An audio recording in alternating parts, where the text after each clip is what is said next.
ન્યાયાધીશ સુનીતા અગ્રવાલે ગુજરાત હાઈકોર્ટ ખાતે નવનિયુક્ત ન્યાયાધીશોને શપથ લેવડાવ્યા.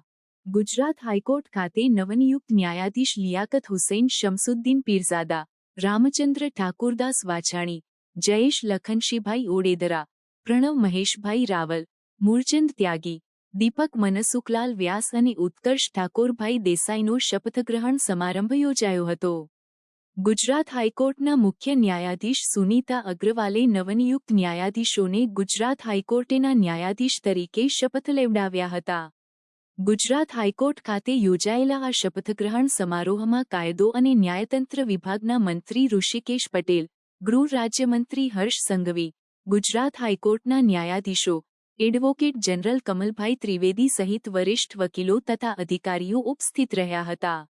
અત્રે ઉલ્લેખનીય છે કે ગુજરાત હાઈકોર્ટના જ્યુડિશિયલ ઓફિસર લિયાકત હુસૈન શમસુદ્દીન પીરઝાદા, રામચંદ્ર ઠાકુરદાસ વાછાણી, જયેશ લખનશીભાઈ ઓડેદરા, પ્રણવ મહેશભાઈ રાવલ, મૂળચંદ ત્યાગી, દીપક મનસુખલાલ વ્યાસ અને ઉત્કર્ષ ઠાકોરભાઈ દેસાઈને ભારતના માનનીય રાષ્ટ્રપતિશ્રી દ્વારા ગુજરાત હાઈકોર્ટના જજ તરીકે નિયુક્ત કરવામાં આવ્યા છે.